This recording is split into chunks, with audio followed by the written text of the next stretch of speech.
Hello, everybody, and welcome to my channel. And I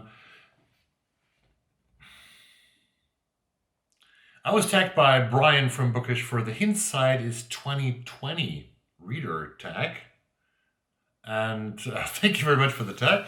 And the tag is originally originating from Aaron Go Read. I will link both Brian's and Aaron's channel down below. The prompts are very interesting, but before that, you have to see the intro. So let's get started.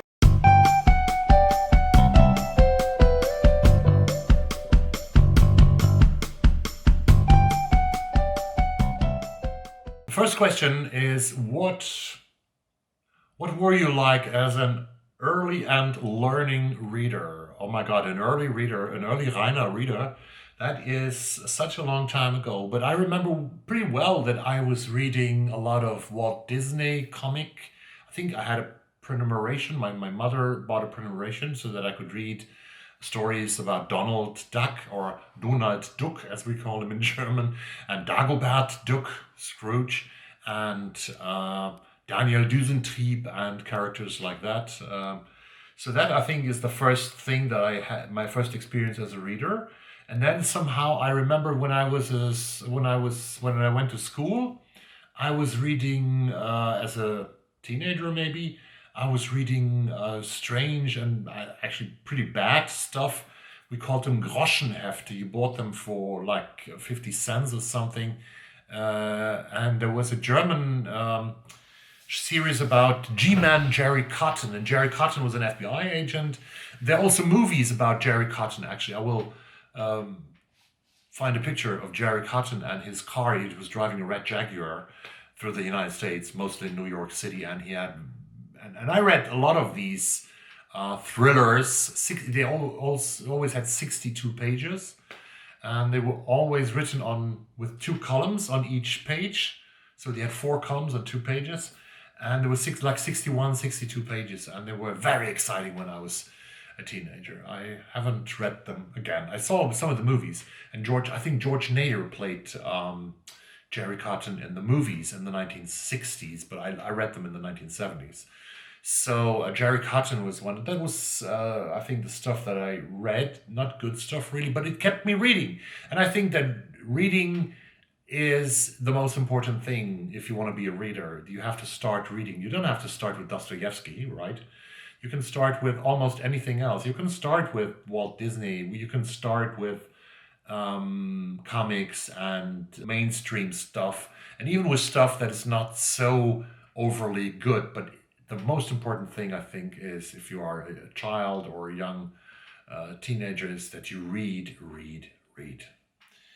So I was and then as a learning reader, I remember we had to read the history book. We had a teacher in middle school, or what is that called? Her name was Frau Raab, and she was a history teacher. And we had to always mark things in the history book. She was reading the history book. That was her way of teaching us. She was reading the history book, like Die Französische Revolution fand 1789. Mark this, and then we had to learn this by heart. And she would test us just by seeing if we could the marked pages and sentences and paragraphs of the book that she had given us, the things that we should read, that we should underline. That was in school. That was pretty dumb, actually. And then we started reading in high school, and the upper parts of high school, in the 10th, 11th, and 12th and 13th year. We were reading, I had English and history, and we were reading, I remember The Catcher in the Rye. I've spoken about this earlier. We read, I think I read Romeo and Juliet and Julius Caesar by Shakespeare, because in German you always had to read one play by William Shakespeare in high school. So I did that. And that's how I was as a learning reader. So I discovered literature came not from my parents, because they were not avid readers of literature. They read different stuff. My mom was okay. Speak lots of things about them now, but won't do that because it gets too long. But they weren't readers, so I had to become a reader myself, and became that, and luckily. I remember also that we had this aunt, actually a great aunt in Falmar, who was sending us books, my brother and me. She was sending us books by Karl May, who was a German author of the 19th century, who's never been to the US, but he wrote a lot of books about the Wild West, like Old Shatterhand and Old Shorehand and Winnetou, the great romantic adventure of Winnetou. Actually, that's the first time that we learned that a Native American was a good person, because Winnetou was a chief of the Apaches, I think. And Winnetou, played by Pierre Brice in the movies, you haven't seen them if you are from the US, maybe you've seen them if you're from Europe. Winnetou was a very noble character, and he was the first positive Native American character that I saw on television, because the characters that I saw in American movies, in the John Ford movies or in other movies, they were really people that were shot down from horses when they were attacking poor white settlers with arrows and things and stuff.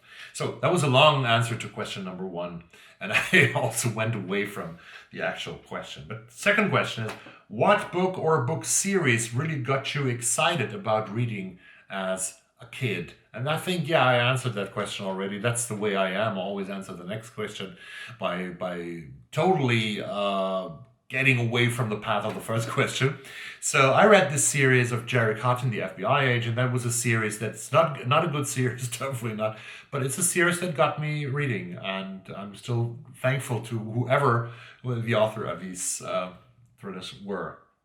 Third question, has there been a person in your life, real or fictional, who inspired you to be a reader? I think, yes, I would say it would be my English teacher in high school, who read The Catcher in the Rye with us. His name was Mr. Heck. Mr. Heck was an English teacher, and he was a very nice guy. He threw the best parties of all teachers. When Mr. Heck invited you to a party to his house, which was once every year, and I think we had three of them, in 3 years in high school, you know that it wouldn't stop until 3 o'clock in the morning, and you would talk about everything with this guy. He was a great teacher, and he also made us readers by loving J.D. Salinger's work, and I think I would name him here first. At what point did you begin to identify as a reader? Oh, identify as a reader. How do you identify as a reader? Definitely when I started studying at university, at college, I studied in Aachen, which is the most western town in Germany with 250,000 people. If you have never been to Germany, please go to Aachen. It's one of the most beautiful cities you will have ever seen. I will have some pictures here of Aachen. And it's 2,000 years old. It has a beautiful dome. It has a beautiful townhouse, and it has a beautiful atmosphere of 36,000 students. That's where I studied. And of course, because I studied German literature and Germanistik, as it's called in German, and Anglistik, which is English language and literature, I started being a professional reader. And I remember the intermediate exam that we had to take in English with Professor Kaspar Spinner, he may rest in peace, was a very interesting thing, because all he asked me in this oral exam for literature was, how does a professional reader reads Mrs. Dalloway by Virginia Woolf in comparison to an amateur, to a reader who just reads it for pleasure? How does a person read it who is studying literature, and how is a person reading it if you just read it for pleasure? So I became a reader at university. I think I identified as a reader. How has being a reader shaped your worldview and your life? What a big question. Yeah, that's number 5. And oh my God, you could tell a lot of stories about that, I guess, because reading, I think, changes our lives and gives us new perspectives on things, teaches us things, gives us empathy for characters, empathy for what they suffer, what they the joys and everything makes us able to be a more complete human being, I think, because we experience from the creative world of writers and authors, and we learn from that so much. And we learn from different parts of the world, from diverse authors, especially if we read diverse authors from all over the world, from all religions, from all sexual orientations. And this gives us incredibly much for ourselves. So it shapes our lives in a lot of ways. And when I read that question, I have to think of the great Pakistani girl and woman now, Malala, who was, I think everybody knows her. She won the Peace Nobel Prize a few years ago. And she has said her famous, I think one of her teachings is, one of her philosophies is that a word, a pencil, a book, a teacher can change the world. So powerful is a book. Melt that. And it's so true. And I always feel goosebumps when I read this, or when I hear Malala saying this. A book can change the world, and of course, a book changes our worldviews, or contributes of enhancing our worldview, makes it wider, makes it more open to others. So in that case, that's also what books have done for me, and I think what they do for you, because that's why we read, to travel, to see other people's lives and existences, to feel other people's feelings and to understand why they feel like that.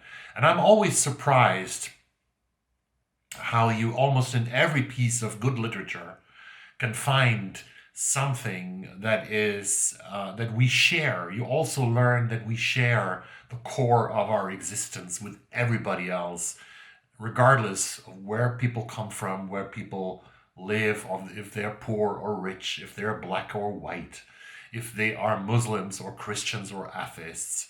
We all share the same basic register of feelings.